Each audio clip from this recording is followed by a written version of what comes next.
Apa kabar, Mut? Baik, Mbak Ir. Aduh, lagi ngapain? Biasanya ngapain sih jam segini? Kok ini? Biasanya santai-santai sama anjing, habis olahraga belum mandi, Oke. lagi Kok ini mau gua makan. gua kayak Kenapa sih? terpancar nggak jelas ya udah gua gini aja deh. Habis tadi mengkilat. Muti di mana nih? Seru amat tuh. Posisinya di Muti mana di nih sekarang? rumah, di Itu rumah, di luar, tepatnya apa? di Di halaman halaman rumah depan. ya. Di halaman Iya, depan. Wah, boleh lihat nggak halaman depannya kayak apa sih? halaman depannya gini ya. Itu ada Jimbo lagi tidur siang. Itu Ah, manekin oke. mau aku bikin pot, kepalanya mau aku bolongin, belum sempet. Waduh. Itu Tanaman-tanaman. mm-mm. Terus Wah. ini aku lagi belajar bikin pupuk kompos. Oh, oke. Sejak kapan Terus tuh belajar? sama Gizmo. Belajar sejak kapan ya belajar ya? Belajarnya sih sejak pulang dari Kalimantan tahun 2016 tuh waktu kebakaran Mm-mm. hutan besar di Kalimantan. Iya, Mm-mm. Mm-mm. aku kesana sama teman-teman buat volunteer buat penanaman kembali di pos 1 Beguruh di Waduh. Taman Nasional. Oh, Sedih Mbak Iru. kenapa? Boleh ceritain kok Putih. Putih mungkin sebelumnya bisa diceritain dulu nggak? Putih ini ngapain aja sih sekarang hari-hari dan eh, kenapa kok sampai ke Kalimantan? Waktu itu juga pernah nyumbang atau membantu korban gempa bumi dan lain sebagainya. Mungkin bisa ceritain. uh, Awalnya aku profesiku bidang yang sangat aku cintai itu adalah uh, fashion stylist sebenarnya. Fashion Luar stylist aku biasa. banyak kerja freelance buat iklan sama beberapa kali ikut film. Lalu Oke. pemotretan dan video klip teman-teman. Gitu Hmm. awalnya itu sih. Terus abis itu aku merasa nyaman. Lalu aku keluar dari kenyamananku dan mulai volunteer. Oke. Itu kan nyaman ya, banyak Ya, berhubungan dengan orang-orang yang seru, yang ya, terkenal atau dikenal. ya. Pekerjaannya juga pekerjaan semacam dunia hiburan dong ya sebenarnya, menghibur dan lain sebagainya. Dan Iya, itu menghibur eh, menghibur, bisa dan dikatakan menjual produk, membantu menjual produk hmm, mapan juga dong berarti ya. di televisi. Oke. Mapan secara jasmani, alhamdulillah. Mapan secara uang itu berbahaya. Wow. Berarti terus jadi yang mendorong Terus kenapa kok keluar dari zona nyaman itu apa? karena aku merasa aku konsumtif sekali, gampang beli ini, gampang beli itu, Mm-mm. lalu kayak nggak bisa deh, ini mesti disederhanakan sesederhana mungkin gitu, karena kita tinggal di Jakarta, terus pendapatanku juga harian hitungannya, jadi kalau Hmm. ngikutin pace-nya Jakarta yang wah banyak sekali option-nya gitu, itu Hmm. kayak aku ngerasanya kayak hilang arah gitu, kayak gue Oke. nggak tahu ya mau gue apa nih jadinya gitu. Hmm. Dengan aku ikut volunteer, aku jadi bisa bener-bener kayak punya referensi baru sih ke kehidupan aku, kayak jadi lebih oh ternyata gue makan ya di bawah 30.000 juga hidup kali, atau ini sepatu nggak penting-penting banget, atau yang begitu-begitu tuh kayak mulai kegeser gitu, Volunteer kebutuhan yang pertama kali volunteer kebutuhan apa tuh? volunteer pertama kali itu tahun 2016, itu kebakaran hutan di Kalimantan yang Hmm. Tanjung Puting itu kena berapa berapa ratus ribu hektar ya terbakar Hmm. gitu. Jadi Yang kan waktu itu banyak tuh di sosial media kayak wah ini gila, ini gawat, ini segala macam, palm oil segala macam. Nah, aku itu kan termasuk di dalam industri, di dalam perputaran bisnis tersebut kan. Aku kayak ini gue nggak bisa nih cuman kayak baca di sosial media doang, gue mesti terjun langsung, gue mesti lihat apa sebenarnya gitu, karena media kan juga simpang siur untuk berita-berita seperti itu kan. Jadi aku, Elvin sama 4 orang temen aku berangkat, udah tinggal di kapal. Terus kita adain jualan di sini, jualan kaos orangutan. Waktu itu kerjasamanya sama Kemliki untuk gimana caranya gue bisa beli bibit dari kampung-kampung di sekitar buat gue bawa terus ke Beguruh gitu. Itu sih mulai menanam. Berapa lama tuh pas pertama kali pergi ke Kalimantan? Berapa lama? Itu sekitar 2 minggu waktu itu. Oh, langsung 2 minggu itu, ya? langsung digeber. 2 minggu itu waktu itu gambut itu kan 5 meter kan dalamnya. Jadi mereka lagi berusaha buat padamin gambut waktu itu. Jadi kita sampai menghabiskan tahun baru kita di sana bersama kunang-kunang dan bintang. Bagus banget. Tinggalnya di mana tuh pada saat itu? Tinggalnya di mana? Tinggalnya di Klotok, di kapal, di sungai gitu. Jadi kita kan nggak boleh tidur di darat karena terlalu bahaya kan kalau misalnya ya gitu-gitulah. Maksudnya kita survival mode kita kan juga masih belum terlatih gitu. Kita kan orang kota ya. Maksudnya banyak hal-hal kecil yang kita tuh suka ternyata ini tuh gini ya gitu. Jadi kita memutuskan untuk kita harus tinggal di kapal gitu. Itu berarti gitu. Kapal itu bareng-bareng sama sukarelawan yang lainnya atau teman-temannya Muti aja yang di situ? Teman-teman aku, jadi kita patungan gitu buat satu kelotok rame-rame. Terus ada krunya. Menghubungi di sana itu menghubungi siapa atau terhubung dengan siapa tim relawan sukarelawan Muti itu? Oke, kebetulan teman aku, salah satu temanku tuh memang volunteer buat si Taman Nasional ini. Dia udah kayak beberapa kali ke sana. Jadi begitu aku ngontak dia, terus gue mesti ngelakuin apa nih buat Taman Nasional gitu. Terus dia bilang ya udah kita berangkat, kita ke sana, nanti ketemu ranger, ketemu kepala desa, segala macam. Ya udah, kita tuh berangkat dari sini tuh blank, Mbak Irma. Sampai sana baru tuh, oke, kita kerjain ini, nanam ini gitu, kayak oh my god, aku tuh begitu datang, jadi masuk hutan tuh kayak jalan 1,5 jam, terus tiba-tiba nggak ada apa-apa. Aku masih pengen nangis nih kalau inget itu, nggak ada apa-apa, gone, semuanya tuh kayak astaga gitu. Aku menjauh dari rombongan, terus aku nangis aja udah, aku minta maaf. Mengharukan. Itu sih mulanya itu sih. Awal ini nggak bisa balik nih dari aktivitas itu. Dan sejak saat itu kayaknya Putih terus nggak terlibat lagi, memutuskan untuk nggak terlibat lagi di duniawi yang sebelumnya ya. Ya, atau masih terlibat untuk menjadi sebuah hiburan aku melepas stres itu tidak, tapi untuk mendukung teman-teman atau acara teman aku atau apa itu aku masih melakukannya gitu. Sebenarnya sih untuk menyederhanakan hidup aja sih Mbak kalau aku.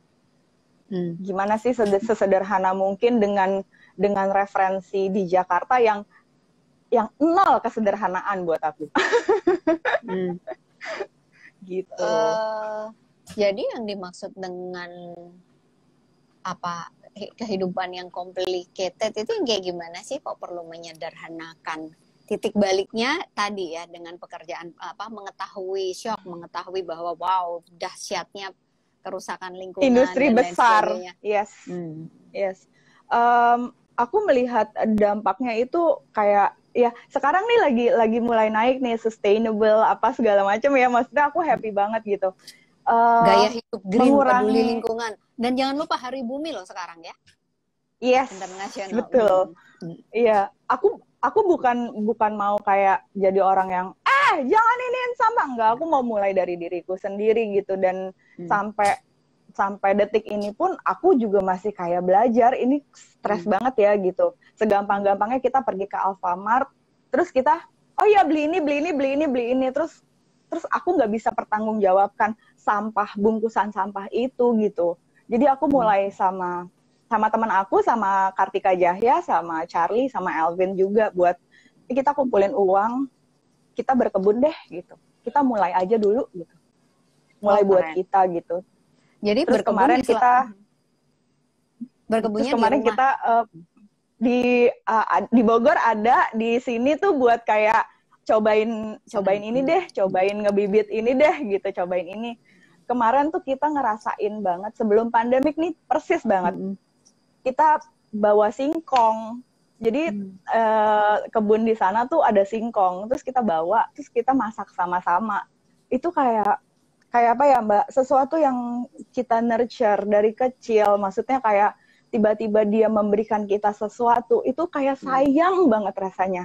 Makannya jadi lebih enak, terus kayak bisa bagi ke orang lain gitu. Itu sih yang aku rasain gitu. Makanya sebisa mungkin aku belanja juga kayak ya udah ke pasar aja gitu. Nggak harus yang mahal-mahal gitu. Sama belajar masak. Wah, keren. Tapi memang benar tuh kesadaran untuk mengonsumsi makanan dari makanan asli ya. Aslinya kalau ubi tadi yang dicontohin sama Muti, ini kebetulan aku kan kuliahnya juga di public health dan aku pernah ngambil track untuk nutrition. Jadi tapi nutrition ekologi. Nah, yang aku pelajari dan sebenarnya sebelum aku sekolah pun juga sudah mencoba sedikit-sedikit mempelajari itu. Jadi kalau kita makan ubi misalnya, ubi yang langsung dari tukang sayur dan ubi beneran bentuknya ubi buah asli ciptaan yang di atas sana, sebenarnya kita nggak cuma mendapatkan nutrisi yang asli yang sama sekali tidak menimbulkan efek samping apapun untuk kesehatan kita, tetapi juga kita nggak sadar kan kalau kita menghidupi tuh tukang sayur yang bawa ubinya. Itu. Yang kedua, dengan adanya kita makan ubi asli, sebenarnya menghidupi juga petani ubi. Dengan menghidupi petani ubi, itu sebenarnya kita peduli lingkungan. Kenapa? Nih ada ada banyak sekali contoh ya, terutama di pinggiran kota Jakarta ini, mereka-mereka yang tadinya masih menanam sayur-sayuran atau buah-buahan atau apa saja, salah satu di antaranya ubi, itu udah mereka kalau misalnya nggak ada lagi orang makan ubi, kalau orang makan ubinya dari ubi yang di kantong aluminium foil yang kita beli di mart itu ubinya tuh udah bukan ubi, udah gitu ubinya bukan ubi asli ya, udah gitu ubinya diambil dari perkebunan yang mereka menanamnya secara masif supaya panennya lebih cepat karena diperlukan dalam jumlah yang banyak banget sehingga harus disuntik pakai zat-zat kimia yang nggak jelas A B C D E, belum lagi habis setelah dipanen masuk ke pabrik proses ultra, dikemas, dikasih pengawet dan lain sebagainya. Nah kalau udah kayak gitu, kalau kita memilih makanan yang itu, selain efek samping buat kesehatan kita, juga sebenarnya nggak menghidupi para petani itu. Dan kalau para petani itu tidak hidup, tanahnya yang ditanemin ubi itu kan jadi ya ngapain aku nanam ubi kalau nggak ada yang makan, mending tanahnya dijual aja, nanti yang beli korporasi lagi, mart itu lagi atau pabrik itu lagi, jadi lahan kita juga bisa habis. Sederhananya juga seperti itu ya. Aku tuh sampai makanan anjing aku ganti Mbak Irma karena anjingku 4. Ini aku suka cerita sama teman-temanku yang punya anjing, gitu, menurut lo anjing lo makan apa sih? Anjingku 4. Terus yang satu udah masuk senior dog 12 tahun. Setiap minggunya aku mesti menghabiskan 700.000 sampai 800.000 untuk 7 kilo sak makanan processed food. Wow. Tapi aku juga nggak bisa effort buat makanan mentah, kayak ada beberapa merek ya itu bagus buat mereka gitu. Cuman aku nggak bisa effort daging sebanyak itu karena anjing aku 4 ekor gitu. Aku putar otak gimana caranya supaya aku di rumah juga ada makanan dan anjing-anjing sehat. Aku bikinin kentang, wortel, Wow. brokoli lokal, terus mix sama daging kerbau karena daging kerbau lebih Lebih berserat, murah. Lebih besar. Oke, lebih murah. ini Iya. menarik nih. Ini menarik banget. Jadi gini, kalau aku sebenarnya konselor menyusui, tapi aku udah lama meninggalkan Ya, profesi itu meskipun aku punya sertifikat untuk itu ya. Tapi ya, lucu banget ketika saya belajar soal memberikan makanan pendamping ASI dan ya. juga ketika anak kita udah gede, misalnya udah menjelang 2 tahun ke atas, itu Yes. disarankan memasak makanan yang sama dengan keluarga. Bahkan kalau anak kita udah 6 bulan ke atas itu masakannya harus sama. Aku jadi langsung Ya. kebayang ketika Muti bilang kayak gitu, sama nggak Muti? Masak apa yang Muti masak hari ini atau stok sayur atau stok makanan buat seminggu ini itu buat Muti, Epin, dan juga para anjing-anjing itu. Anjing-anjing. Exactly. Benar. Aku Jadi tuh sangat efektif kalau dan kayak efisien. iya.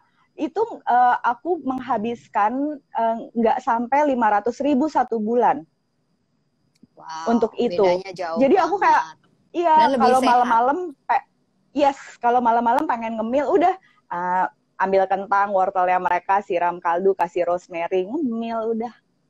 Wah, keren banget. Iya tuh persis banget Atau pakein prinsipnya sama jahe. makanan sehat keluarga ya, gizi seimbang. Jadi yang dimasak ibu, apalagi sekarang nih orang-orang teman-teman kalau ibu baru tinggal di Jakarta, wanita karir misalnya di rumah ya ada yang punya mbak atau enggak gitu ya. Sebenarnya masak sendiri bagaimanapun akan lebih sehat karena kita tahu apa yang kita masukkan, bagaimana kita memasaknya dan lain sebagainya. Nah, supaya lebih efektif dan efisien kalau kita punya anak, ya udah masakannya itu satu, semua bahannya sama, tapi misalnya buat anak nggak pedas, buat kita cabenya 15 atau berapa gitu misalnya kalau nggak pedas. Tinggal bedain itu kan ya. Iya. Terus aku Wah, menemukan kayak kok anjingku mulutnya bau gitu-gitu ya. Aku kayak baca-baca di forum gitu karena mereka udah terbiasa makan sayur.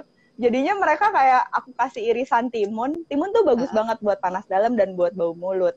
Jadi aku coba gitu ke mereka. Mereka suka aja.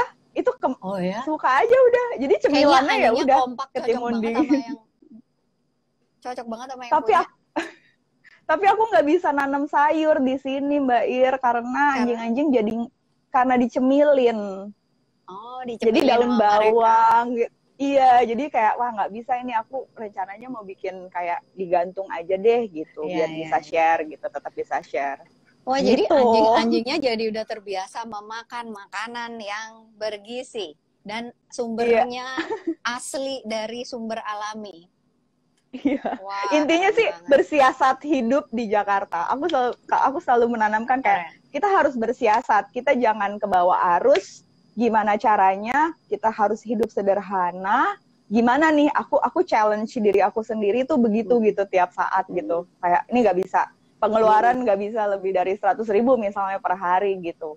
Dan untungnya ini kan aku tinggal di kos-kosan kan, jadi anak-anak di sini juga freelance rata-rata, jadi kayak ya udah gue masak nasi sama numis kangkung misalnya, kalian mau nyumbang makanan apa, lalu kita makan sama-sama gitu.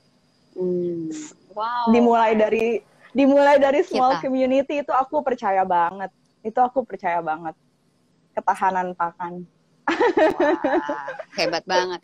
Muti, sebelum kita akhiri, kita kurang 10 menit lagi. Iya. Ada 2 pertanyaan terakhir nih. Jadi kalau boleh tahu bagaimana kemudian Muti menghidupi diri itu dari mana sih? Sekarang kan pola hidup udah diubah dan itu memang lebih efektif dan efisien. Bagaimana kemudian Muti menerapkan? Kan terinternalisasi semua tuh pilihan-pilihan hidup Muti, mencintai alam, terus merawat alam dan artinya bukan hanya menanam, bukan hanya jauh-jauh dari korporasi dan bagaimana mereka mencoba untuk merayu orang untuk membeli sehingga tetap melanggengkan pabrik dan segala operasinya yang bisa merusak alam itu. Aku tidak bilang aku berhenti 100%. Artinya di sini pekerjaan aku selalu dikasih dua pilihan gitu. Either lo mau ambil iklan minyak goreng yang lo udah lihat dengan depan mata kepala lo sendiri, atau lo mau kayak ibaratnya iklan yang buat apa sih kalau misalnya telepon apa atau kalau misalnya apalah gitu ini, ya apa PSA public service announcement. Yes, itu kan kita selalu dihadapkan dengan dua pilihan. Tentunya stresnya juga sama sebenarnya, pressure-nya sama. Cuman bagaimana sih aku bisa di keputusan aku memikirkan banyak orang juga gitu. Karena aku merasa bertanggung jawab sama pesan yang aku bikin ke orang-orang gitu. Ada nih ya, suatu hari ya ibuku gini, itu kamu yang bikin ya iklannya, bagus nggak shampoo-nya atau apanya gitu, sedangkan aku nggak pakai gitu-gitu. Aku gini, ini orang terdekat aku aja tuh kepancing gitu. Jadi aku suka susah hati, tau nggak, kayak gimana ya gitu. Jadi ini menarik. Jadi sebenarnya iklan ini bagaimana iklan bekerja, karena memang namanya iklan juga pasti mengajak orang untuk membeli produk yang diiklankan. Nah, sebagai insight dari pembuat iklan itu tadi, ini untuk sekaligus sebagai reminder untuk kita semua bahwa jangan cuma terpancing iklan. Ya, aku pressure-nya luar biasa sih. Cuman memang good money aku akuin itu. Makanya aku men-challenge diri aku sendiri untuk tidak terbawa dengan ini enak nih, udah ambil aja gitu. At the end of the day nyokap lo nyangkut gitu, percaya gitu, kan jadinya susah hati. Jadi gitu iklan sih. Itu memang pesan-pesan yang sengaja dibuat, bisa saja benar terkait dengan produk tersebut, tapi bisa saja enggak ya. Yes. Ya, untuk hard sale. Lalu aku menerapkan, jadi waktu itu ada teman aku, dia kerja di radio. Waktu itu dia mau promo lah gitu, kayak promo pokoknya foto-foto gitu. Terus dia nanya kan, lo kalau gue ini lo bayar lo nya berapa nih gitu kan. Terus aku ngeflip pikiran aku, gimana ya kalau trade. Jadi aku sistem trade, gue nggak pakai uang. Jadi aku bilang aku nggak dibayar pakai uang. Ada beberapa yang aku kayak nggak usah pakai uang, lo bayarin makanan anjing gue aja, gitu. Wow. Kayak ada banyak kalau ke pertemanan banyak tuh kayak gitu.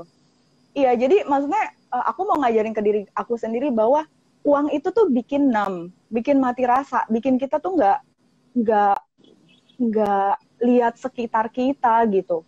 Buat aku ya, bikin aku jadi nggak respect sama orang lain karena mungkin aku punya uang, aku bisa apa aja segala macam gitu. Jadinya respect aku hilang ke orang lain, begitu juga respect aku ke diri aku sendiri, karena jadi lost, maunya apa nih di hidup ini, lo maunya apa gitu.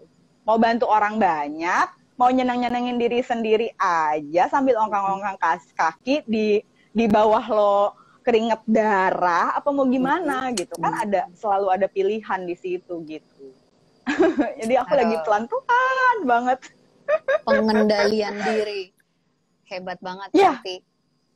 Keren banget. Enggak juga Mbak Ir, kadang-kadang juga kayak bingung. Oke, nih kita masih ada waktu sedikit. Ada Rama di sana. Halo Rama. Hai Rama. Jangan lupa beli maskernya Rama loh buat nolongin orang-orang. Oke. Wah, tuh teman-teman, Rama Dauhan juga membuat masker. Hasilnya untuk ini ya, membantu melawan coronavirus ya. COVID, yes. Ya, betul. Oke. Bisa silahkan saja menuju ke Instagramnya. John Santurama. Tapi kalau lagi BU kan susah juga kalau tabrakan sama idealis gak sih? Apalagi kalau misal butuh uangnya buat hal-hal yang krusial, yang emang bikin self improvement buat kita. Iya banget. Aku tuh selalu kayak anjing nih gimana nih. Tapi ketika aku berusaha untuk belajar ketahanan pangan tersebut, ujung-ujungnya buat perut. Ujung-ujungnya buat bayar kosan gitu. Gimana caranya gimana caranya menyiasati. Kayak nih, gue punya 4 juta doang nih, buat ini nih gimana caranya gitu. Aku percaya orang kalau bingung apa segala macam itu kreativitasnya jadi lebih jalan gitu. Betul. Seperti kayak kita sekarang ini di masa pandemi, semua orang harus tinggal di rumah. Tapi kayaknya banyak di antara kita yang semakin sibuk ya, semakin kreatif, melakukan apa aja yang melakukan hal-hal yang dalam situasi terbatas ya. Dengan segala keterbatasan kita berusaha untuk memaksimal apa yang kita bisa untuk melakukan, mewujudkan menjadi sesuatu yang bermakna baik buat diri kita sendiri atau keluarga kita atau teman sekecil apapun lingkarannya atau bahkan untuk orang lain. Iya, aku setuju sekali. Baiklah. Terima kasih banyak ya atas waktunya dan berbagi. Saya yakin banyak sekali menginspirasi teman-teman semua dan juga terutama saya cukup jadi malu nih sama diri sendiri. Memang kayaknya harus akrab dengan alam, harus menjadi teman dengan alam ya. Kita harus merawat alam. Jadi ada satu nih, nah teman-teman, Mbak Muti ini suaranya bagus banget, dia juga penyanyi. Muti pernah ini ya, pokoknya semuanya bisa deh, penyanyi, orang yang sangat kreatif dan sangat peduli dengan banyak hal yang baik buat kemanusiaan dan juga peduli buat alam. Di Ibu-Ibu Kendeng itu ada satu lagunya yang biasa dinyanyikan beberapa kali dinyanyikan oleh teman-teman ERK. Liriknya kurang lebih kayak gini. Ibu bumi wes maringi, artinya ibu bumi, bumi pertiwi itu sudah memberikan kita. Ibu bumi dilarani, tapi ibu bumi disakiti. Ibu bumi kang ngadili, nanti suatu saat bumi akan mengadili. Kurang lebih seperti itu. Saya kira cukup menarik, mari kita renungkan, bukan berarti kalau kita belum melakukan sesuatu seperti yang dilakukan Mbak Muti itu kita kurang bagus atau ketinggalan dan lain sebagainya, tapi kita masih punya banyak sekali waktu. Jangan mikir gitu. Yes. Tetap semangat ya. Oh, sama ini Mbak Irma, satu lagi. Siap, boleh. Kalau misalnya aku suka gini, kalau misalnya aku ngelihat Instagram gitu ya, kayak aku membandingkan diri aku dengan dia, itu aku langsung unfollow. Aduh, itu karena nggak sehat buat aku. Ini kunci pengendalian diri gila, keren. Jadi aku yang inspiring kayak aku ngelihat dia tapi aku jadi pengen lakuin sesuatu, itu aku follow. Ya. Itu mantap. Aja sih teman-teman. Iya, keren. Ya itu bisa salah dilakukan. Satunya. Terima kasih banyak tipsnya ya. Sama-sama. Makasih banyak, selamat. Ini udah yoga belum? Kan yoga juga. Aduh, pokoknya semuanya deh kayaknya Muti. Jalan kaki, olahraga dan lain sebagainya. Baiklah, habis ini aku masih ada temen Cempaka yang mau ngobrol sama kami. Cempaka. Nanti kita suruh Cempaka nyanyi. Enggak ding, nanti dia ini lagi. Terima kasih banyak Muti sudah menginspirasi. Sehat-sehat semuanya. Terima kasih banyak. Mari. Juga sehat, salam buat Epin ya. Amin. Iya, dadah. Cempaka. Halo, Cem. Hai. Suaraku kedengeran gak, Mbak Er? Kedengeran. Bagus banget suaranya. Keren. Suaranya sama Raisa bagusan mana nih, Mbak Er? Kayaknya bagusan Cempaka deh. Jadi teman-teman, aku mau kenalin Cempaka. Cempaka ini seorang graphic designer. Mungkin nanti Cempaka bisa cerita alirannya kenapa sih kok kayak gitu, garis-garis gitu cepat. Terus sering banget ini ya terpilih untuk menggelar pameran baik di Jakarta maupun di luar negeri. Kreatif sekali lah Cempaka.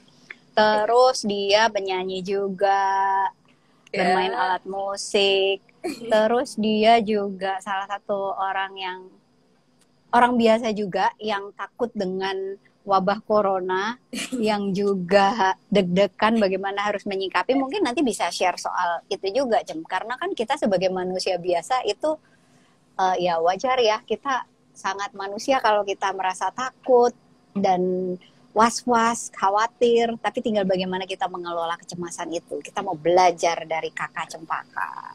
Oke, baik. Dan jangan lupa nih, waktu itu aku pernah di apa ya, di WA sama Cempaka bilang, Mbak Ir, kita kayaknya aku perlu bikin masker ya. Di saat masih belum banyak orang bikin masker ya, Cempaka. Oh, iya. Di rumah aku kebetulan ada mesin jahit, terus ada beberapa kain, terus Cempaka share beberapa video cara membuat masker yang mudah.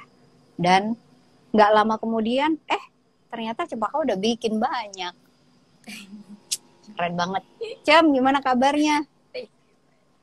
Wih, ada Alhamdulillah Dimas. baik, Mbak Er. Jadi sekarang Iya ini nih, ada Dimas. ngantornya dari rumah ya, Cem? Iya, sekarang sih work from home dulu, Mbak Er. Selama pandemi ini udah ngerjain desain apa aja, Cem? Sekarang sih macam-macam ya. Kebetulan kan kalau di kantor juga pekerjaannya yang terakhir sisa-sisa sebelum work from home aja kan. Jadi, nah cuman kebetulan ada beberapa freelance juga. Jadi emang dari dulu kan aku kayak rada-rada campur sari gitu tuh, Mbak Er. Wow, Ya, survival mode. gitu. Iya, jadi kayak emang bantuin di kantor, tapi juga kalau ada freelance biasanya aku suka ambil juga gitu. Nah kebetulan ada beberapa yang ongoing, jadi sampai sekarang masih lanjut gitu sih Mbak ya. Yang dikejar-kejar sama Ferry Darmawan itu bukan salah satunya? Itu salah satunya lagi Mbak ya. Wah, keren. Parah. Cem, kemarin tuh cerita dong, Cempaka tuh kemarin udah pameran di mana aja sih? Terus temanya apa? Kenapa kok ngambil tema itu? Oke, tapi malu lagi. Ya. Aku nggak pernah live gini nih Mbak Er, sejujurnya aku gaptek. Tapi hidup kan? Tapi meskipun nggak live tapi hidup kan? Okay. Oh iya, Cempaka ini juga pelawak. Jadi di kios efek rumah kaca itu yang paling ngelawaknya, yang paling garing. Enggak. Itu adalah Cempaka, supaya teman-teman tahu. Itu aja. Wah, parah. Gimana, Cem? Gimana? Kalau terakhir tuh tahun lalu di Osaka.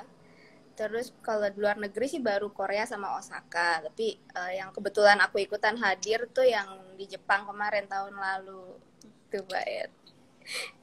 Gimana sih kok bisa pameran di luar negeri kayak gitu? Caranya gimana, Cem?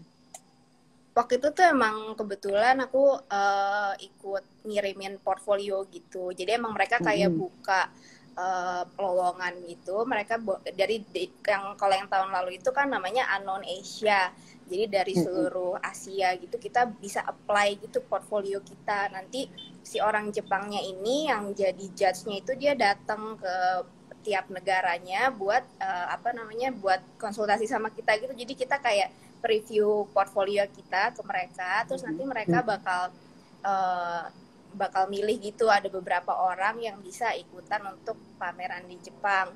Nah kebetulan kemarin aku kepilih salah satunya dari Indonesia tuh kalau nggak salah ada 12 orang deh kalau nggak salah. Nah aku salah satunya tuh kemarin ikut kepilih, jadi ya udah deh akhirnya ya alhamdulillah bisa pameran di sana. Dan wah, sebelum keren pandemi banget. Dan belanja juga ya di sana ya? Enggak Mbak Er, dikit-dikit aja.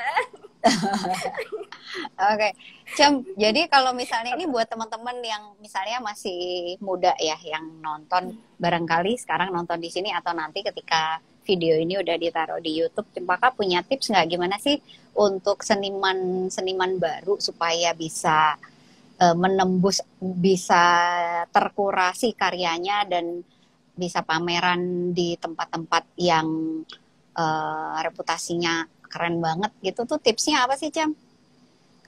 Tipsnya sih sebenarnya kalau aku sih nemuin dulu sih kayak misalnya apa yang paling bisa jadi representasi dari dari gaya seni dari kita sendiri gitu. Soalnya kalau menurutku ketika ngomongin berkarya, terutama yang di luar pekerjaan ya, yang emang bentuknya kayak karya seni yang tidak menghasilkan seperti di kantor gitu, menurutku itu lebih berhubungan dengan personal gitu. Kebutuhan untuk menciptakan karya itu sendiri tuh hadir karena kita memiliki berbagai concern tentang suatu pemikiran yang pengen kita salurkan gitu, tapi nggak ada ruangnya. Dan dengan berkarya itu menurutku tuh salah satu ruang yang kita ciptakan gitu kalau menurutku. Nah dari situ tuh sebenarnya emang kayak nothing tulus gitu sih, karena emang karya itu kita buat sebenarnya buat supaya bikin, kalau aku pribadi ya buat relief gitu, buat merelief dari segi personal. Tapi karena mungkin udah menemukan satu style yang emang kita nyaman dan emang cukup menggambarkan apa yang ada di pemikiran kita gitu, dan dilakukannya intens, mungkin bisa berkembang jadi ke hal yang lain. Jadi kita bisa punya connection untuk nyambung jadi ikut pameran, bisa ikut ini, bisa ikut itu. Dan kayaknya sih salah satu kuncinya adalah jujur dulu gitu sih ke diri sendiri, kayak berkaryanya itu untuk apa, lebih ke gitu sih, lebih ke gali ke personal dari diri sendiri gitu, dan lakuin itu secara intens gitu kalau menurutku. Waduh, keren banget, Cem. Jadi, nah, itu gue bingung deh waktunya Cempaka itu pembagiannya gimana? Bagaimana untuk merealisasikan atau mengaktualisasikan atau mengekspresikan karakter seni grafisnya Cempaka dengan Cempaka juga kerja, kadang-kadang juga manggung, terus olahraga, terus Udah jarang nih, mainan sama kucing dan lain sebagainya. Kalau di masa normal dan di masa pandemi nih, Cem. Oke, kalau di masa normal, iya sih emang kadang suka waktunya agak harus dicari-cari gitu Mbak Er. Either kayak emang harus dalam keadaan kita gak bisa stressful banget gitu kan. Jadi emang kadang mesti cari-cari waktu, misalnya weekend atau misalnya malam hari. Dan kebetulan kan karena aku berkaryanya kan gak harus manual juga, bisa digital juga. Jadi kadang kalau misalnya lagi kerja gitu, terus udah mumet, aku biasanya ngerjain yang lain dulu yang nggak berhubungan sama pekerjaan gitu. Dan itu bisa dilakuin di mana aja, kayak di kantor juga bisa sambil ngerjain dikit-dikit. Terus misalnya di rumah juga bisa. Jadi dicari-cari aja sih sebenarnya waktunya. Keren. Kalau kemarin gitu, Cem, kalau sekarang Cempaka gimana? Masih takut nggak dengan atau khawatir nggak dengan COVID-19 ini? Sampai kapan dan bagaimana nasib kita ini, bagaimana kita menjalani hari-hari di tengah COVID-19. Masih sih Mbak ya. Waktu itu kayaknya pernah ngobrol-ngobrol sama aku agak khawatir banget ya, tapi kekhawatiran itu tuh sekarang jujur sih lumayan stressful juga sih, karena ya lanjut Cem. Lumayan stressful karena sekarang tingkat kesetresannya itu naik turun. Iya, agak delay nih. Dilema. Kalau tingkat kestresannya sih, kalau aku sih jujur rada naik sih Mbak Er. Soalnya kan malah naik. Udah work from home, terus secara perekonomian juga kayak mulai nggak menentu gitu Mbak Er. Maksudnya kayak dari kantor pun udah ada kebijakan baru yang memang itu adalah kebijakan yang kenapa? Adalah kebijakan yang? Iya, jadi kayak dari kantor tuh juga ada kebijakan baru yang menurutku juga kebijakan itu mungkin yang paling tepat kalau misalnya mau survive untuk beberapa bulan berikutnya gitu. Tapi kan juga kita nggak bisa ngegantungin ke sana aja, karena kan aku juga ada masih tinggal sama mama juga kan. Terus orang tua juga udah mulai kebingungan.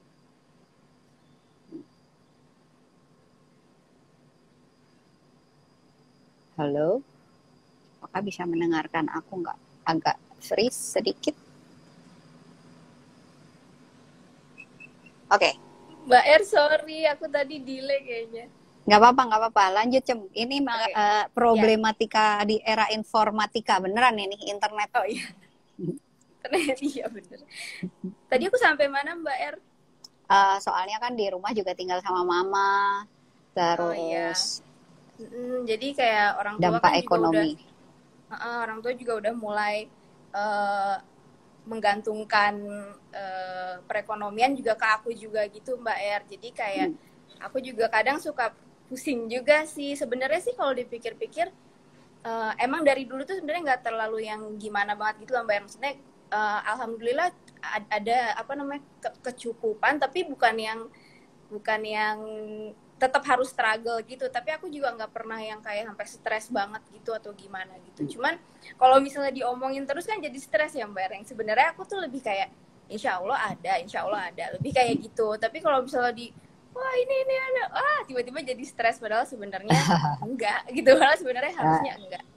Kayak sebenarnya Tapi berarti harusnya sebenarnya bagaimana mengelola itu sebenarnya sekarang justru ini kita udah mau memasuki bulan kedua ya. Jadi ya. Dan sudah sedikit terbayang ya bahwa ini tuh bukan perkara pandemi seminggu, 2 minggu atau 3 minggu, tapi berbulan-bulan ke depan. Jadi kan udah agak terbayang. Jadi pola survival baik secara sosial, ekonomi, seni itu mestinya udah terbayang ya Cem ya. Iya, iya dan terbayangnya tuh juga kayak kayaknya gak terlalu bagus gitu sebenarnya kayak kalau aku ngelihat dari udah beberapa bulan ini ya, tapi ya semoga aja sih masih ada jalan gitu sih Mbak Er. Kita nggak tahu juga besok bakal kayak gimana gitu sih kalau aku mikir. Tapi optimis dong Cem. Insya Allah Mbak Er. Terus gimana Cem bikin masker-masker itu kenapa sih Cem? Oh jadi tuh awalnya tuh sebenarnya gara-gara kan awal-awal banget tuh sempat tuh kan masker-masker yang apa masker-masker bedah gitu kan itu dijualnya mahal banget dan didapetinnya tuh susah banget gitu kan Mbak Er. Aku tuh bahkan kayak nggak punya stok banyak gitu karena aku cuman punya stok-stok masker tuh yang emang dulu-dulu sebelum pandemi emang pernah beli gitu Mbak Er. Tapi kan kita kan jadi panik ya maksudnya kalau misalnya terutama buat orang tua kalau misalnya harus keluar terus dia takut, terus saya coba cari-cari gitu di cari-cari online, jualnya mahal banget, terus kayak ngerasa kok orang tega banget sih gitu, maksudnya kan ada orang yang membutuhkan, kok bisa ngambil keuntungan kayak gitu, jadi dan itu tuh aku sempat kayak ada 1 hari coba nyari-nyari masker, terus gara-gara ngelihat harganya mahal, ini segala macam, tiba-tiba sesak nafas banget, terus aku ngerasa kayak ini kayaknya aku kayak pengen ngelakuin sesuatu gitu sebenarnya kayak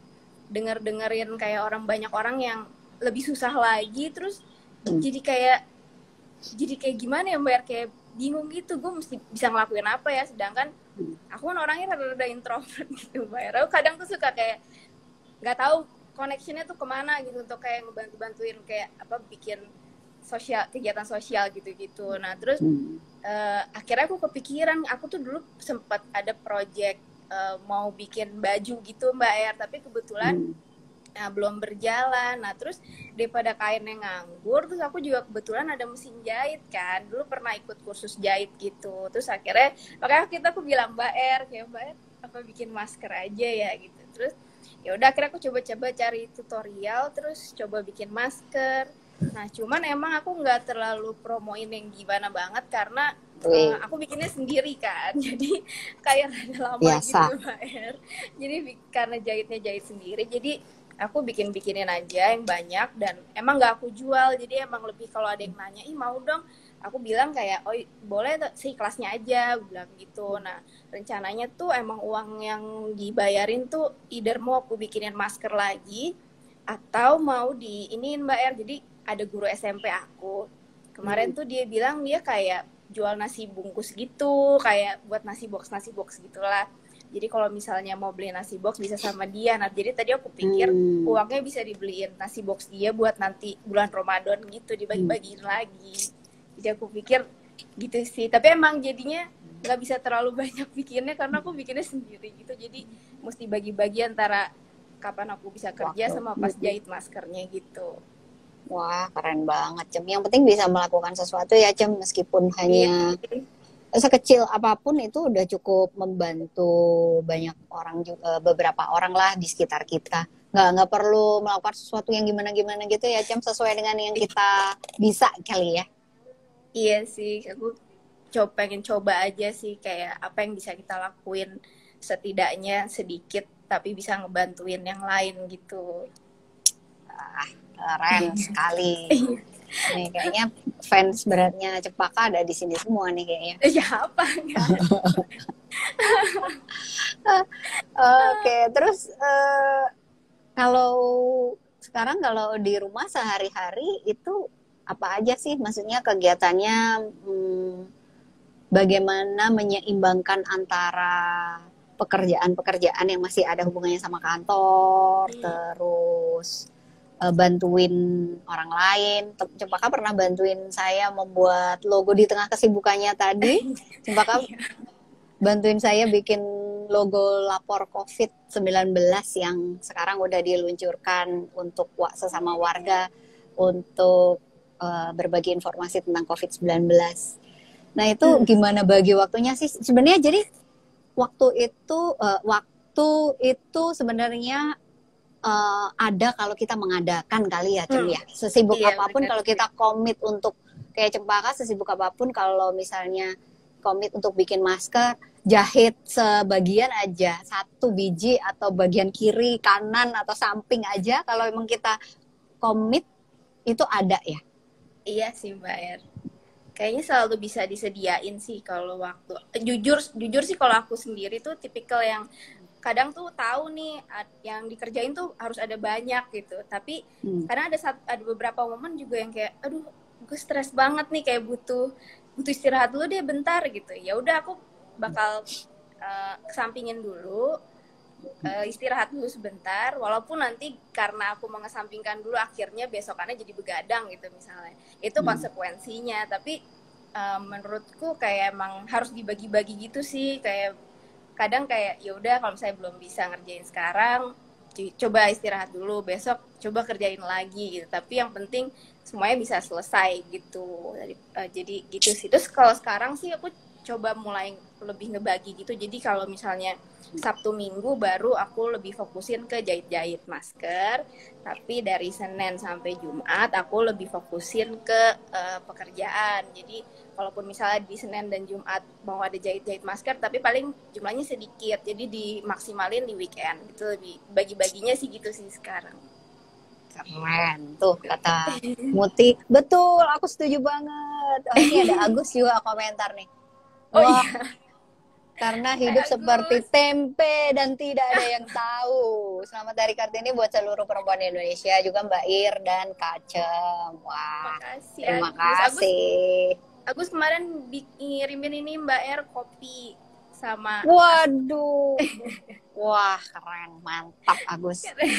Keren banget ya. Tapi emang kayak di musim kayak gini tuh berbagi apa aja dengan siapa aja tuh emang sangat berarti ya kita, karena kita nggak tahu sampai kapan kita ada di rumah, hanya bisa di rumah aja, nggak bisa ngapa-ngapain, nggak bisa beli kopi keluar ya.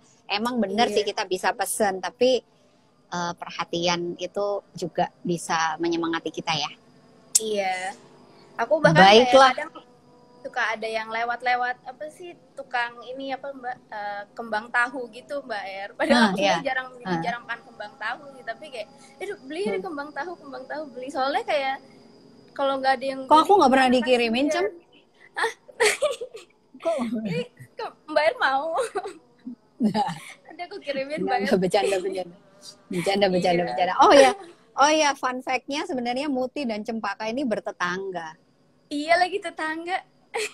Iya, tetangga banget, deket banget ya. Parah. Keren. Oke, Cem, ada tips buat teman-teman, buat aku juga, bagaimana kita bisa sebagai manusia biasa, bagaimana kita bisa menghadapi ini semua? Tipsnya sih kataku, kalau aku sendiri ini pribadi mulai ngurangin informasi-informasi yang sifatnya tuh negatif terus. Itu aku udah mulai menghindari gitu. Maksudnya bukan ignorance sih, yang kita tahu yang perlu-perlu aja, tapi yang nggak perlu diketahui yang udah informasi-informasi tambahan yang malah bikin kita tambah stres. Menurutku aku kesampingin dulu, karena kayak kalau misalnya kitanya juga udah mulai down, karena ini kan nggak akan sebentar gitu Mbak Er, jadi kayak tetap harus ngejaga diri supaya waras gitu, karena menurutku itu kayak nyambung juga gitu, kalau kita masih waras kita masih bisa ngejagain orang-orang di sekitar kita gitu, tapi kalau misalnya kita udah mulai stressful banget, akhirnya sama yang lainnya juga jadi ignorance gitu. Jadi menurutku sih tipsnya stay waras sih Mbak Er. Oke, stay waras, Iya. melakukan hal-hal yang positif ya, baik buat diri sendiri maupun orang lain. Iya. Oke, Cem, bunyi apa itu, Cem? Itu match Oh, ada gua bunyi. biasa. Wah, main game nih. Enggak deh. Main game. Oke, baik. Oke. Cem, Thank makasih you, banyak ya Ya, waktunya. Semoga banyak karya yang bisa dikeluarkan juga oleh Cempaka di masa seperti ini sebagai bentuk ekspresi apapun, nggak tahu itu, dari Cempaka dalam merespon situasi baik dirinya sendiri maupun lingkungan sekitarnya. Ditunggu apanya ya, kembang tahunya, ditunggu apanya lagi, nggak Cem. Makasih banyak ya Cem ya waktunya, Ya, semoga sama-sama, tetap Mbak. produktif dan bisa menjalankan semua yang Cempaka yakini, suka dan Amin. baik buat sekitar. Makasih Cempaka. Thank you Mbak Er. Halo. Bentar. Hai, Gimana Mbak nih Ir. Sarita, apa kabar? Apa kabar? Baik. Aku kedengeran kan? Kedengeran jelas banget kok. Oke. Sarita lagi di Jogja atau di Jakarta? Aku di Jakarta, udah nggak bisa balik lagi. Di Jogja. Oke. Udah di Jakarta di rumah orang tua. Oke. Teman-teman, ini Sarita Ibnu. Saat ini banyak sekali. Saat ini mungkin salah satu kesibukan utamanya adalah merawat dan mengembangkan, menumbuhkan petang hari. Petang hari ini sebenarnya produk tenun ya, wave ya, tenun, tapi nggak tahu deh, nanti mungkin Sarita bisa menceritakan bedanya apa sih dan kenapa kok memilih itu, terus kegiatannya selama ini apa aja. Halo, kayaknya freeze. Nah, oke, halo Sarita, dengar nggak? Bisa dengar nggak? Halo? Dari Lau aja Tan. Vino Karsantini dari Lau aja Tan, ya. Ya udah, nanti Vin kita bareng-bareng aja Vin. Mau dong Vin hari ini Vin. Ya. Kakak Sarita apakah masih ada di sana, bisa mendengarkan nggak? Halo. Halo. Nah, ini Putus kayaknya tadi, persoalan kenapa ya? koneksi. Iya, Iya mungkin nih kayaknya. koneksi. Hubungan, koneksi itu hubungan ya sebenarnya, Hubungan. kata lainnya hubungan. Tapi Iya. ini bukan hubungan sesama manusia, tetapi hubungan teknologi ya, Teknologi. ber-wifi ya. Sarita lagi sibuk apa sekarang? Sekarang aku lagi, ya masih petang hari, cuma kan lumayan slow nih dengan keadaan kayak gini. Tadinya tuh aku ke Jakarta juga untuk ikut pop-up market gitu kan, seperti biasa. Tapi itu juga di-cancel. Jadi sekarang aku nyoba buat masker sih. Wah. Dari bahan-bahan sisa sebenarnya. Atau enggak dari baju-baju yang udah lama yang belum kejual gitu, aku ganti jadi masker. Soalnya terus penjahitku juga suka minta kerjaan, kan dia lagi slow juga kan. Aduh. Jadi ya sebagian untuk membantu dia juga sih supaya dia ada income ngejahit gitu. Gitu sekarang. Jadi Sama survive. apa ya?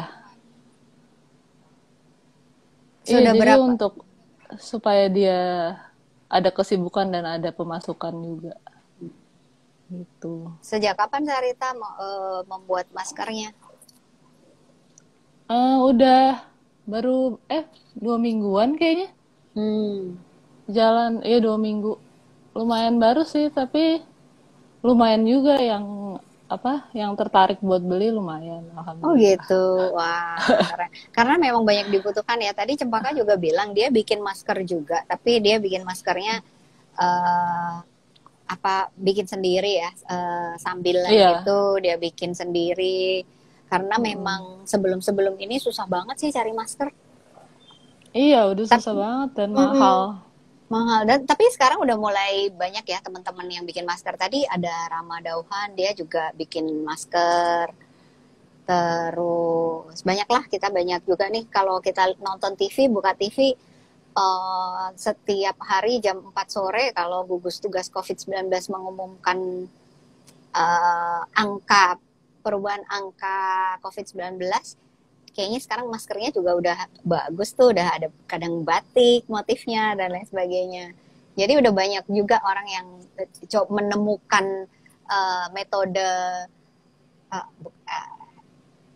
exit strategi dari kemarin kita kelangkaan masker itu, sekarang udah mulai muncul solusinya yang kreatif. Halo? Nggak dengar sama kali ya, Sari? Oke, siap. Oke. Sarita, boleh Tadi ngomong apa, dong. Mbak Ir? Ngomong sendiri Tadi deh. ngomong apa ya? Aku ngomong apa? Tadi ngomong aku nggak dengar, aku juga lupa ngomong apa. Tapi aku kayaknya pengen dengar Sarita bagaimana sih selama ini Sarita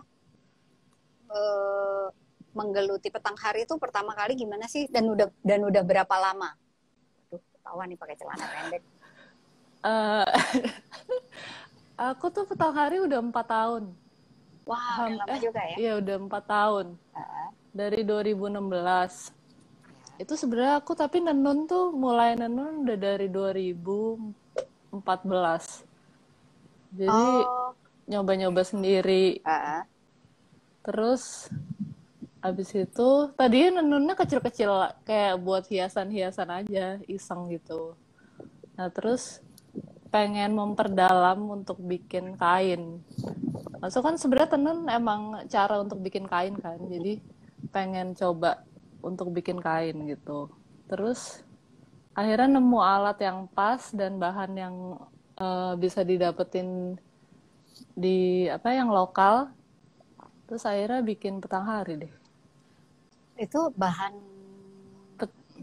kenapa kok memilih menenun sih, Sarita? Kenapa ya? Aku juga tadi ya iseng nyoba-nyoba sih. Mungkin aku tertarik dengan benang gitu ya.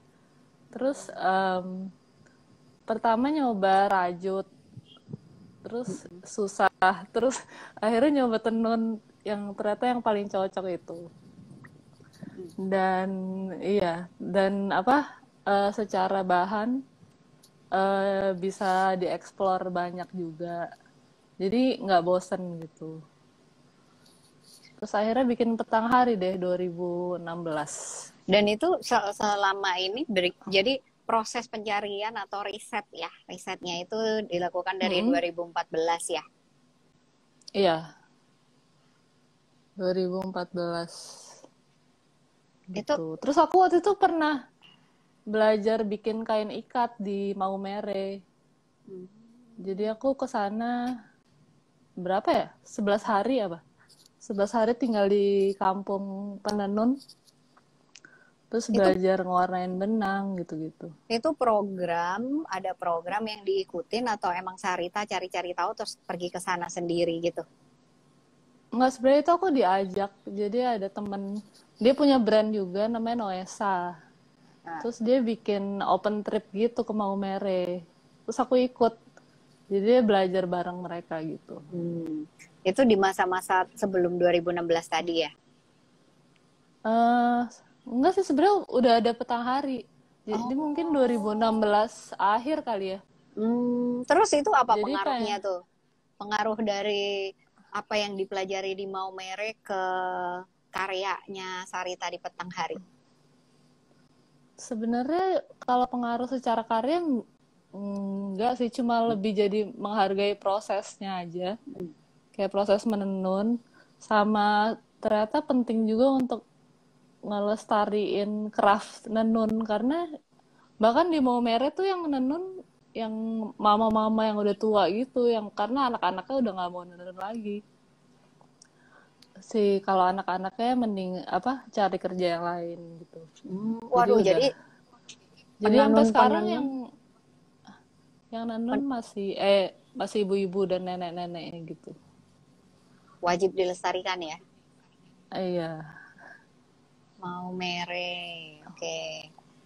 Kalau untuk karya Petanghari ini keluarnya seperti apa? Waktu itu kan Sarita juga aktif di dunia berkesenian, pameran dan lain sebagainya ya.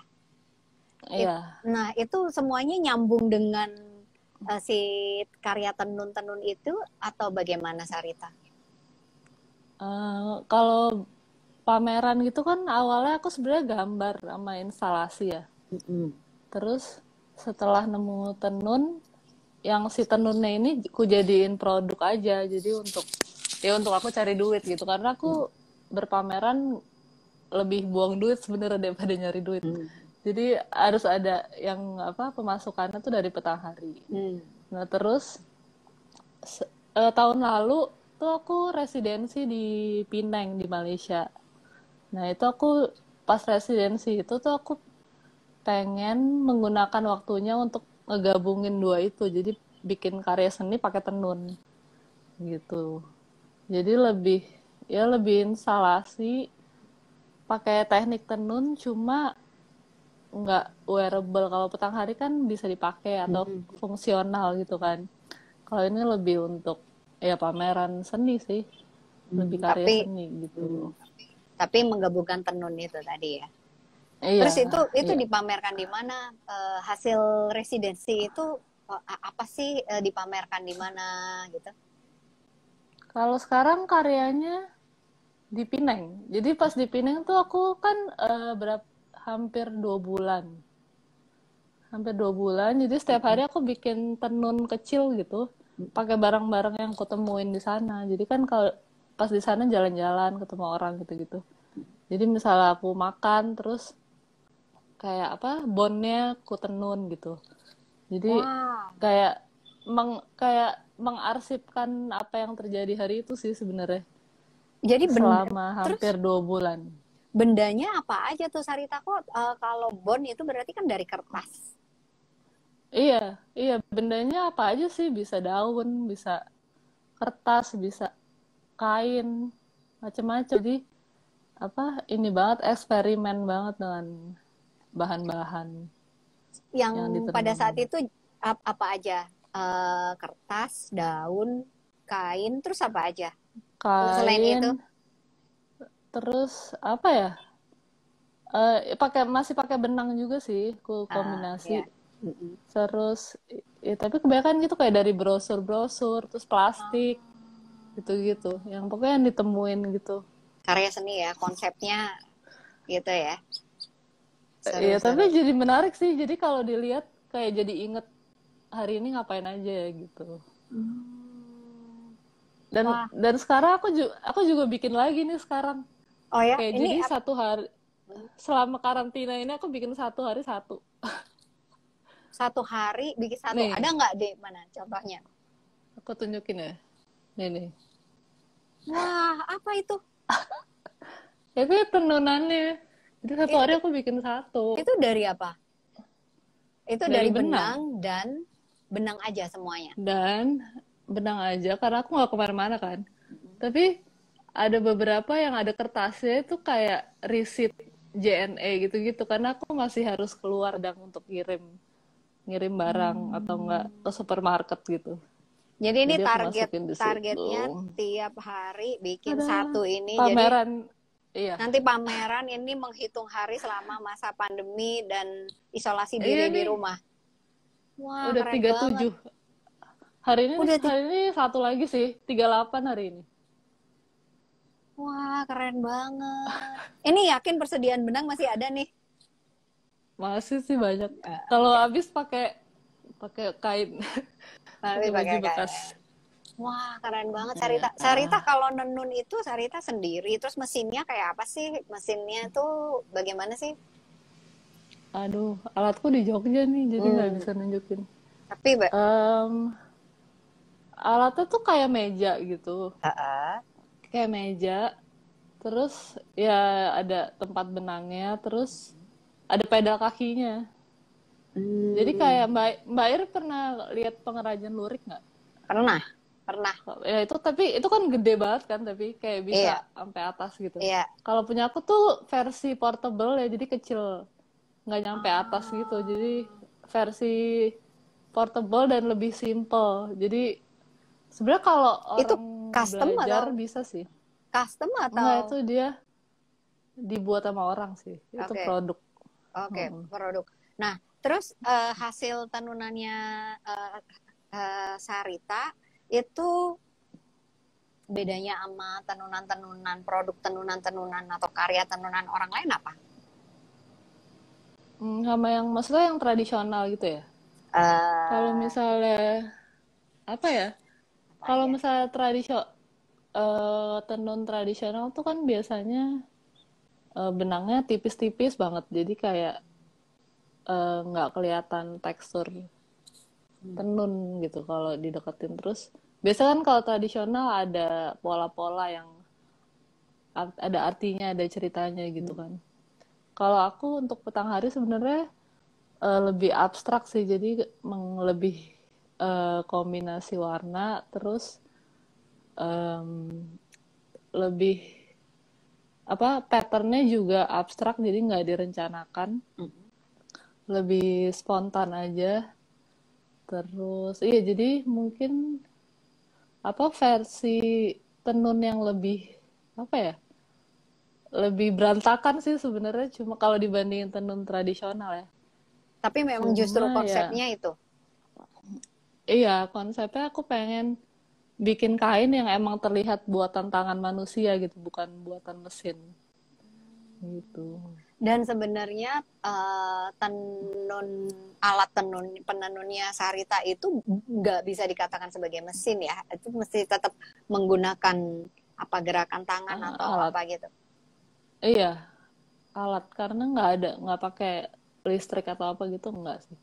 Pakai kaki dan tangan. Oke.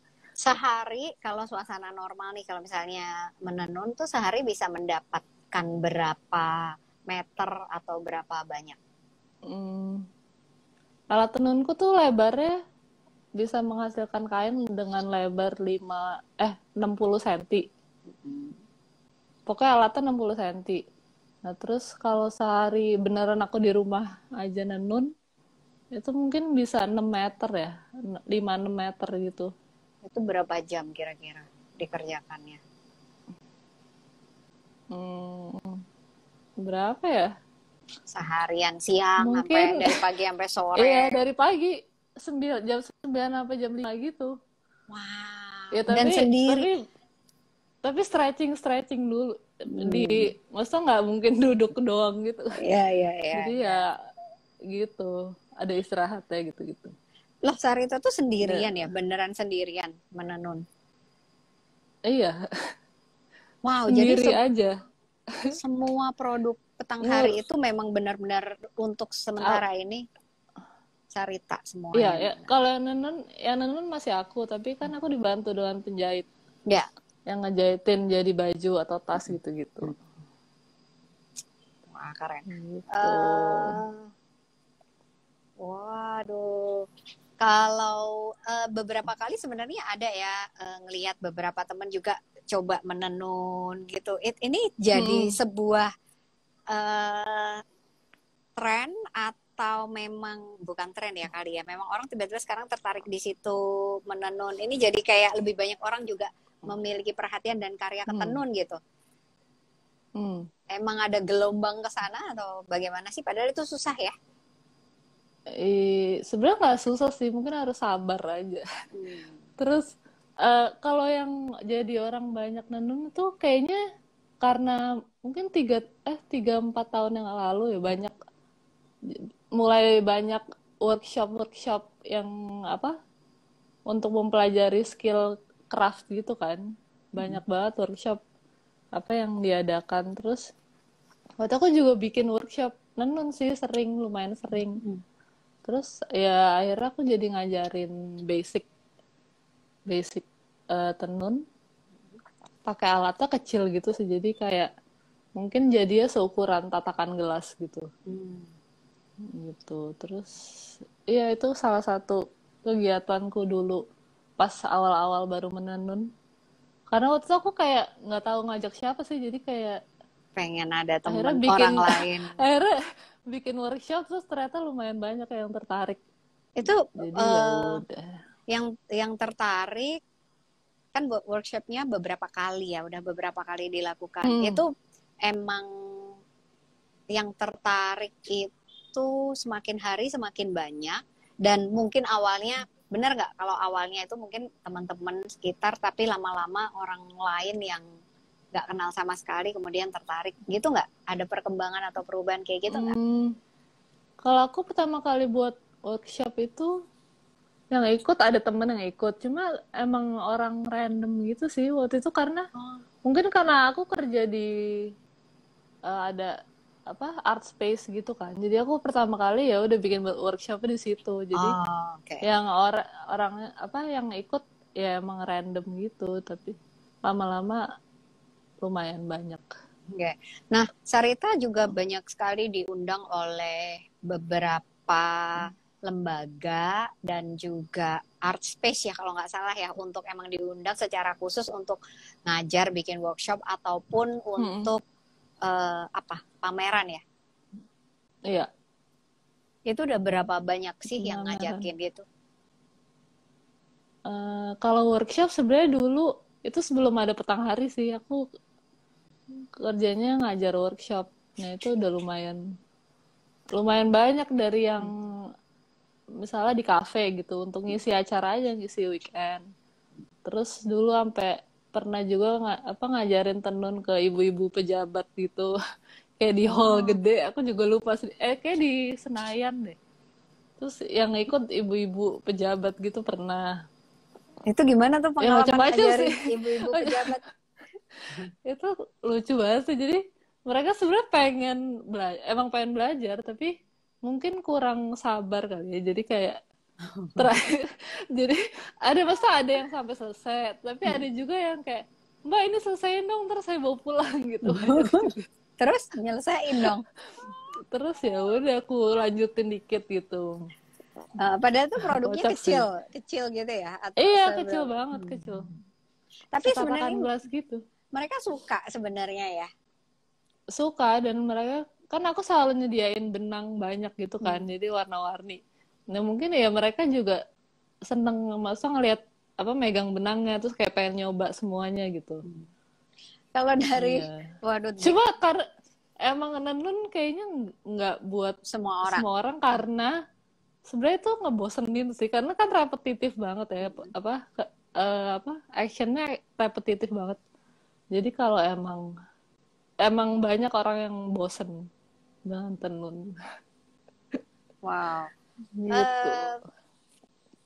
Sesuatu yang membosankan. Terus memang masih harus dikerjakan secara manual, harus sabar dan memerlukan waktu yang nggak cepat ya, lama ya, ngapain sih panen. Terus ngatur-ngatur benang apa segala macam itu juga juga repot kan ya sebenarnya. Iya, kalau lagi berantakan ya berantakan banget tempat kerja. Chaos. Tapi ya seru sih, seru. Tapi emang kecintaannya di situ ya. Dan juga sebenarnya memang budaya menenun sebenarnya milik banyak kawasan di beberapa wilayah di Indonesia ya. Kalau misalnya tadi dengar Sarita, yang anak-anak muda sekarang di Maumere udah jarang banget yang mau ikut menenun. Aduh, sedih banget dong, sayang banget. Sedih karena kan di Timor itu kan antara misalnya Flores ya, Maumere, dan di Maumere dan di sekitar pulau Flores tersebut, di area tersebut itu bisa jadi motifnya beda-beda kan antara satu daerah lain. Belum di NTT antara Waingap, Sumba Barat atau Sumba Timur itu mereka juga punya perbedaan motif. Ke timur sedikit lagi di Kupang, Timur Tengah Selatan, Timur Tengah Utara, sampai Atambua ya, perbatasan dengan Timur itu juga motifnya beda-beda. Bisa gawat dong ya kalau misalnya lama-lama anak-anak mudanya tiba-tiba kerja di pabrik atau kerja di apa. Mudah-mudahan enggak ya. Iya. Sarita, mudah-mudahan sih ada yang melanjutkan.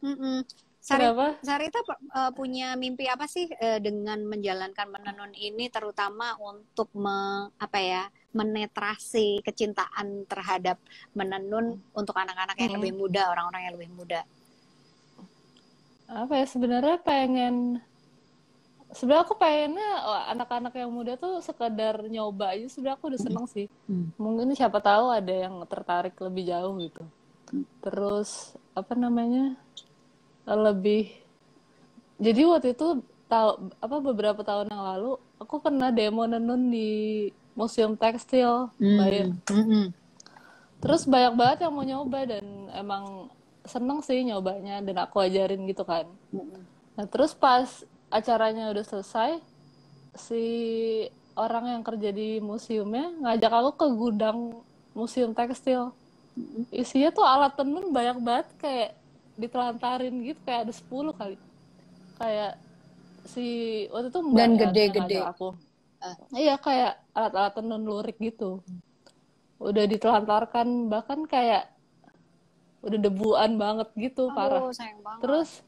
Terus mbaknya tuh sampai bilang ke aku, "Mbak, ini tolong benerin dong, jadi kalau udah bisa terserah Mbak deh, mau dipakai juga nggak apa-apa," gitu. Wow. Jadi kayak aku ntar kalau ini udah selesai, aku pengen ke museum tekstil sih. Iya. Wah, seru banget ya. Tadi Muti bilang semoga enggak ya, semoga maksudnya ini merespon semoga budaya menenun itu tetap masih ada sampai kapanpun. Nah ini ada yang nanya nih, kalau repetitif gitu malah bisa jadi buat momen yang meditatif nggak sih Mbak? Being present banget. Waduh. Iya sih, emang kayak meditasi jadi ya. Kebetulan aku juga lagi mulai meditasi lagi gitu, jadi ya emang kayaknya kegiatanku selain menenun emang senada dengan menenun sih, jadi mungkin cocoknya gara-gara itu.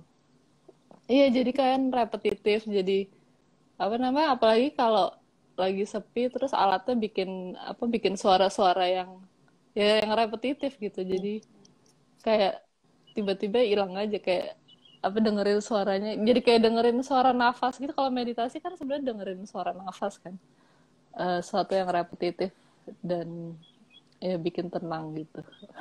Wah. Nah, kalau sekarang nih, kalau membuat tenun yang kecil-kecil tadi, yang menandai berapa hari kah saat ini kita sudah melewati masa pandemi itu menenunnya menggunakan apa?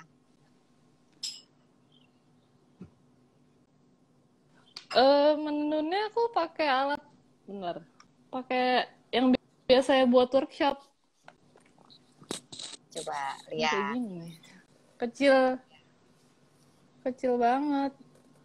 Ini biasanya kalau buat workshop aku pakai alat ini. Itu alatnya harus bikin atau pesen, bisa dibeli di mana, Sarita? Kalau aku sih maksudnya aku kasih polanya, terus aku kasih ke tempat laser cut gitu. Tukang laser cut. Jadi semuanya sebenarnya juga dibuat sama Sarita ya, didesain sama Sarita, custom, sesuai dengan kebutuhan, terus minta tukang orang lain untuk membuatkan itu ya. Wah, keren sekali. Ini ada yang nanya, Sarita dengan menenun dan menggambar, apakah keduanya saling mempengaruhi ke proses berkarya? Widih, silahkan dijawab. Hakim lagi. Menenun dan menggambar, sejujurnya aku sekarang udah jarang gambar sih. Gimana ya? Yang gambar biar kapop aja. Keduanya saling mempengaruhi. Sebenarnya enggak sih, itu beda banget sih menggambar dan menenun tuh. Karena kalau gambar kan lebih, apalagi dulu aku kalau gambar sketch, masa ngasal gitu, masa nggak bukan kayak Hakim nih, kan dia nggak Hakim gambarnya detail banget. Kalau aku nggak. Waduh, seniman semua nih yang bebas nonton. gitu. Lebih bebas gitu. Kalau nenun tuh ya itu kayak repetitif gitu. Terus kan benangnya kecil-kecil gitu, jadi emang harus agak teliti gitu. Oke, baik. Kalau begitu teman-teman, kalau ada yang mau bertanya silahkan ya. Kita sebenarnya tapi udah menjelang penghujung waktu Udah habis. Waktunya sudah habis. Sarita ada pesan-pesan yang ingin disampaikan untuk mengisi kepada teman-teman? Apa ya? Ini kalau seniman itu emang gitu ya, ekspresif banget ya. Ini keren banget menghitung. Ini jadi kalau pandeminya sampai 6 bulan ini bakal dinding penuh dong ya? Iya nih, kayaknya kamarku mungkin terpenuh. Oh iya, tadi Muti itu sempat nanya bagaimana dengan mengumpulkan pasir dari berbagai wilayah. Oh, itu buat apa sih, Sarita? Iya itu sebenarnya aku belum tahu. Jadi itu aku mulai ngumpulin dari tahun 2015.